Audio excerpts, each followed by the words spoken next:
Hello everyone, this is Archie Verma and in this video we are going to talk about sliding filament theory. So without any delay let's start.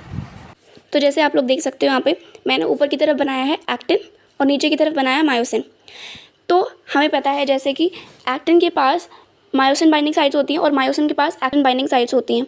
ये जो yellow colour में बनाया है ये tropomyosin है और जो green colour में बनाया है ये ट्रोपोनिन है। और यहाँ पे जो ऊपर की तरफ मायोसिन के अंदर ब्लैक कलर में बनाया है ये हमारे पास एक्टिन बाइंडिंग साइट्स हैं।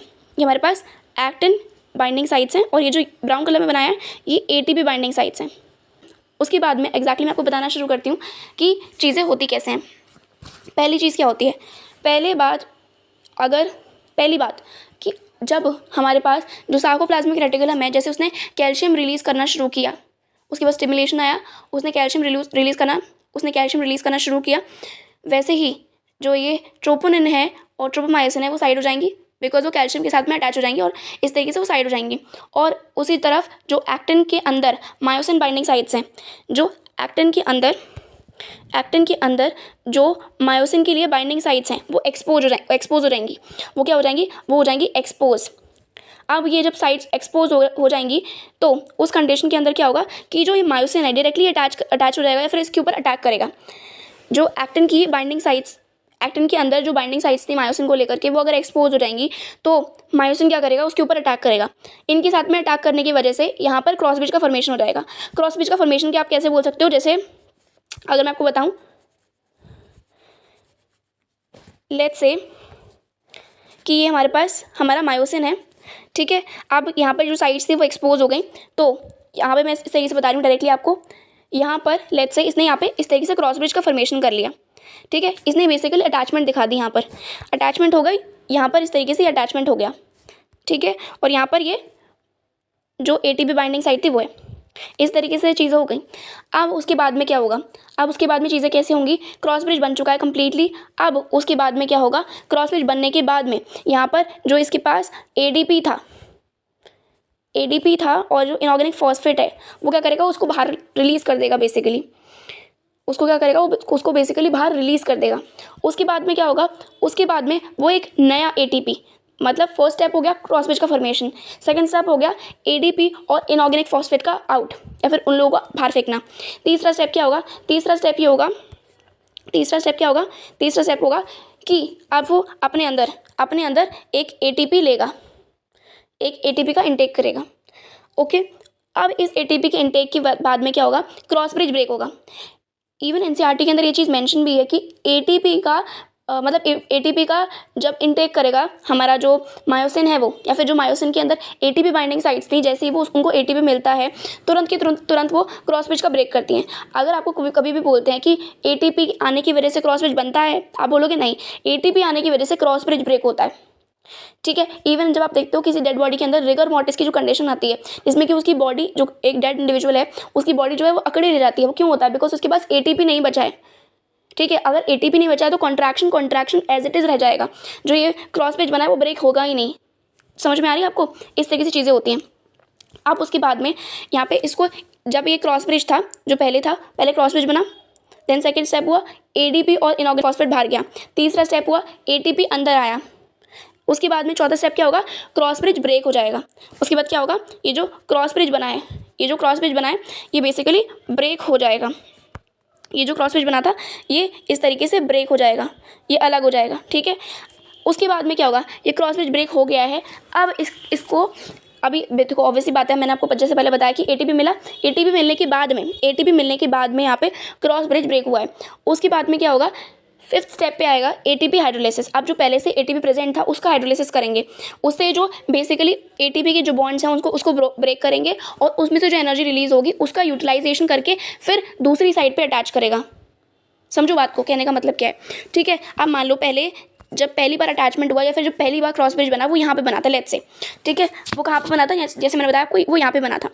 अब मान लेते हैं दूसरी बार जब इसने अपना एटीपी का जब इसने हाइड्रोलाइसिस किया, अब फिफ्थ नंबर पे या फिर फिफ्थ स्टेप के तौर पे जब इसने अपने एटीपी का हाइड्रोलाइसिस किया, इसको एटीपी से एनर्जी मिल गई, तब ये क्या करेगा, तब ये इसके साथ में कोशिश करेगा कि ये इसकी और दूर वाली साइड पर अटैच हो और उसको और तरीके से अंदर खींचे, ठीक है।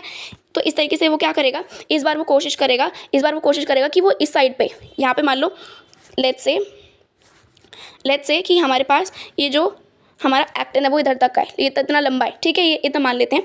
अब ये वाला जो मायोसिन है ये क्या करेगा, ये इसका जो मायोसिन जो हेड है बेसिकली वो क्या करेगा, वो ये कोशिश करेगा कि वो अब जो एटीपी का हाइड्रोलाइसिस हो चुका है वो इस वाली साइड से बाइंड ना करके वो इस वाली साइड से बाइंड करने की कोशिश करेगा, जो आगे वाली साइड है उससे बाइंड करने की कोशिश करेगा। उसके बाद जब वो आगे की तरफ और अपना एटीपी का हाइड्रोलाइसिस करेगा नेक्स्ट स्टेप के अंदर दोबारा, तो वो क्या करेगा, वो और दूर वाली साइड से अटैच करने की कोशिश करेगा। ऐसे करते करते वो क्या करेगा, जब वो दूर वाली साइड से अटैच करने की कोशिश करेगा तो उसके बाद अंदर खींचेगा। लेट्स से आप एक इमेजिन करो एक सिचुएशन को कि आप टग ऑफ वॉर खेल रहे हो, आपके पास एक रस्सी है और 2 टीम्स डिवाइडेड है और वो बस रस्सी खींच रही है। तो आप बेसिकली क्या करते हो, आप एक तरफ से बस रस्सी पकड़ते हो और खींचते हो क्या, ऐसा नहीं होता ना। हम क्या करते हैं, अपनी ग्रिप स्ट्रॉन्ग करते हैं और जो दूर की रस्सी है उसको भी पकड़ के खींचने की कोशिश करते हैं ताकि जो रस्सी है वो ईजिली हमारी तरफ पुल हो जाए।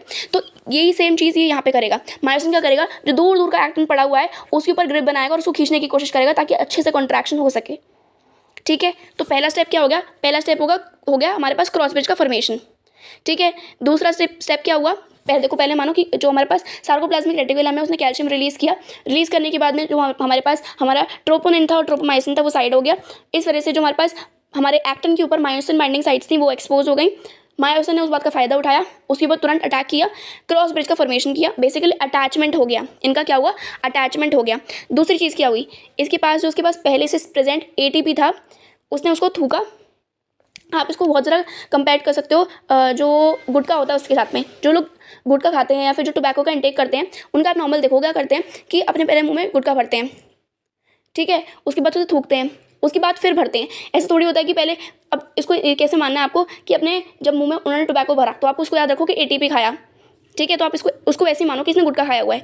इसने क्या किया, इसने एटीपी खाया, ठीक है। अब एटीपी खाने के बाद में इसे थूका तो एडीपी और इनऑर्गेनिक फॉस्फेट के फॉर्म में इसने थूका, ठीक है। उसके बाद में फिर इसने एटीपी खाया। इस तरीके से आप इसको इमेजिन कर सकते हो काफ़ी हद तक, ठीक है, कि पहले इसने एटीपी खाया जो कि पहले से प्रेजेंट था। लेट्स से हम मान रहे हैं अभी कि इसने एडीपी और इनऑर्गेनिक फॉस्फेट इसने थूका। अब क्या होगा, अब इसका मुंह खा लिया, अब इसके बाद वापस से वो एटीपी भर सकता है अपने मुंह में, ठीक है। इस तरीके से आप इसे अच्छे से समझ सकते हो। तो पहले क्रॉस ब्रिज बन गया, एडीपी इनऑर्गेनिक फॉस्फेट इसने थूका बाहर। देन तीसरा स्टेप आएगा, इसका मुंह खाली था, इसने एटीपी वापस अपने अंदर इंटेक किया। एटीपी के इंटेक होते ही क्रॉस ब्रिज ब्रेक हो जाएगा, ठीक है। अब उसके बाद क्या होगा, उसके बाद ये होता है कि जैसे क्रॉस ब्रिज ब्रेक हुआ, अब इसके पहले से एटीपी प्रेजेंट है, इसने उसकी एनर्जी को यूटिलाइज किया, एटीपी को हाइड्रोलाइसिस करा और उसकी एनर्जी को यूटिलाइज करके एक नया क्रॉस ब्रिज बनाया जो कि काफ़ी तक दूर होगा। और फिर वो इस तरीके से करते करते जो कॉन्ट्रैक्शन है बेसिकली वो इस तरीके से होता रहता है, ठीक है। तो एक बार मैं आपको लिख के बता देती हूँ कौन कौन से सारे स्टेप्स हैं। फर्स्ट स्टेप है हमारे पास क्रॉस ब्रिज बनना, क्रॉस ब्रिज का फॉर्मेशन होना। देन हमारे पास सेकंड चीज़ क्या होती है, हमारे पास सेकंड चीज़ आती है हमारा जो एडीपी और इनऑर्गेनिक फॉस्फेट है, एडीपी प्लस इनऑर्गेनिक फॉस्फेट जो है वो बाहर निकल जाता है। देन हमारे पास जो थर्ड स्टेप आता है वो आता है एटीपी का इनटेक करना, ATP in. And then fourth step जो आता है हमारे पास वो आता है क्रॉस ब्रिज का ब्रेक होना, ब्रेक क्रॉस ब्रिज, ठीक है। उसके बाद में एग्जैक्टली क्या होता है, उसके बाद में एग्जैक्टली क्या होता है, उसके बाद में हम मान रहे हैं फिफ्थ स्टेप में क्या होता है। फिफ्थ स्टेप में यहाँ पे एग्जैक्टली हमें देखने को मिलता है कि एटीपी जो उसने एटीपी खाया था उसका हाइड्रोलाइसिस हो गया। उसके बाद उसका क्या हुआ, उसका हाइड्रोलाइसिस हो गया, ठीक है। एंड 6 नंबर पे क्या होता है, इसके हमारे पास 6 नंबर पे एक नया क्रॉस ब्रिज का फॉर्मेशन हो जाता है। और जब भी मान लो कि जो सार्कोप्लाज्मिक रेटिकुलम है उसने जो भी कैल्शियम बाहर रिलीज़ किया था, अगर उसने वापस वो खींच लिया, ठीक है, तो ये जो टीपी जो ट्रोपोनिन था और जो ट्रोपोमायोसिन था वो भी अपनी जगह पे वापस आ जाएंगे। एक्टिन के ऊपर जो मायोसिन बाइंडिंग साइट्स थी वो वापस से एक्सपोज नहीं रहेंगी, वो वापस बंद हो जाएंगी, क्लोज हो जाएंगी, और वापस से जो मायोसिन था वो उससे अलग हो जाएगा। कोई क्रॉस ब्रिज नहीं रहेगा इस वाली कंडीशन में, ठीक है। तो इस तरीके से पूरा आप स्लाइडिंग फिलामेंट थ्योरी को ईजिली समझ सकते हो। So this was all about this video. Thank you.